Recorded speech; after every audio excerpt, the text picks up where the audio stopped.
দুঃখের শেষে নাকি সুখ পাওয়া যায় আর সুখের শেষে দুঃখ।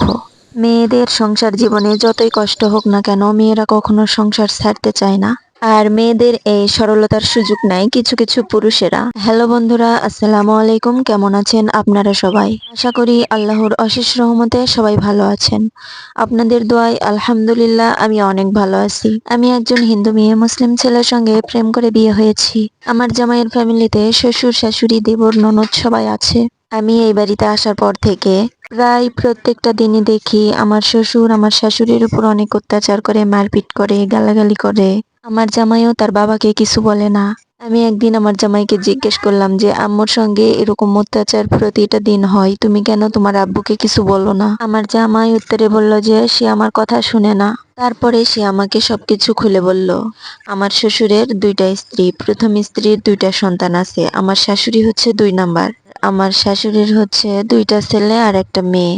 এত সুন্দর একটা সংসার রেখে আমার শ্বশুরের কিভাবে বাইরে মন যায়? আমাদের পাশের গ্রামের এক হিন্দু মেয়ের সঙ্গে আমার শ্বশুর সম্পর্ক করে, সেখানে রাস্তা দিয়া প্রতিদিন যাতায়াত করে, সেই মেয়ের সঙ্গে দেখা করে। এরকম চলতে চলতে একদিন সেখানকার লোকেরা আমার শ্বশুরকে ধরে ফেলে। সেখানে তাকে ধরে গাছের সঙ্গে বেঁধে রাখে।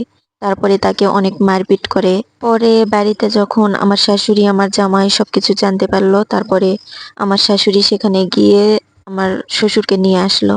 আপনারাই চিন্তা করে দেখেন, একটা মেয়ে যখন তার স্বামীর বিষয়ে এসব কিছু জানতে পারবে, তখন সেই মেয়ে কি তার স্বামীকে উদ্ধার করতে যাবে? তারপরে আমার শাশুড়ি সেখান থেকে আমার শ্বশুরকে নিয়ে বাড়িতে এসে তাকে সেবা যত্ন করে সুস্থ করে তোলে। স্বামীর এত অবহেলা, এত অপমান সহ্য করে তাকে সেবা যত্ন করে সুস্থ করে তুলে লাভ কি হলো আমার শাশুড়ির? তার কিছুদিন পর আপন ভাইয়ের বউয়ের সঙ্গে পরকীয়া শুরু করে আমার শ্বশুর। আমার শাশুড়ির জীবনে এত নিষ্ঠুরতম ঘটনা ঘটে যাওয়ার পরেও সে তার স্বামীর বাড়ি ছেড়ে চলে যায়নি। ভাইয়ের বউয়ের সঙ্গে পরকীয়া চলতে চলতে যখন আশেপাশের মানুষ জানাজানি হয়ে যায়, যখন সবাই আনাগোনা শুরু করে দেয়, তখন আমার শ্বশুর সেই মেয়েটিকে নিয়ে ঢাকা শহরে পালিয়ে যায়। আমার শাশুড়ি তো বাড়িতে তার স্বামীর সঙ্গে প্রায় পাগলই হয়ে গেছে। আমার শ্বশুর ওই মেয়েটিকে ঢাকা শহরে নিয়ে যায়, প্রায় 20 দিন 1 মাসের মতো ছিল বিয়ে না করা অবস্থায়। তারপর এসব বিষয় নিয়ে পুলিশ কেস হয় আর আমার শ্বশুর বাড়িতে চলে আসে, আর ওই মেয়েটি এখনো আসেনি। এই যুগের মেয়ে হলে বা আমাদের মতো মেয়ে হলে এই অত্যাচার আমরা জীবনেও সহ্য করব না। ঠিক কতটা ধৈর্যশীল মেয়ে হলে এইভাবে সব অন্যায় অত্যাচার চুপ করে সহ্য করে যেতে পারে? এত কিছু করেও, আমার শাশুড়ির সঙ্গে এত অন্যায় করার পরেও শান্ত হয়নি আমার শ্বশুর। কারোর জীবনে এরকম একটা ঘটনা ঘটে যাওয়ার পর তার স্ত্রী কখনোই আর সেই স্বামীকে গুরুত্ব দিবে না, কিন্তু আমার শাশুড়ির সঙ্গে এরকমটা কখনোই হয় না, সবসময় তার উল্টোটাই ঘটে থাকে। এখনো আমার শ্বশুর প্রতিটা দিন অত্যাচার করে আমার শাশুড়ির উপর। বয়স কিন্তু খুব একটা বেশি নয় আমার শ্বশুর শাশুড়ির। আমার শাশুড়ি এসব অত্যাচার সহ্য করতে করতে এখন সে ক্লান্ত হয়ে গেছে। এখন সে অনেক অসুস্থ, সবাই ওনার জন্য দোয়া করবেন। তো বন্ধুরা, এই গল্পটি ছিল আমার এক সাবস্ক্রাইবার বোনের জীবনের গল্প।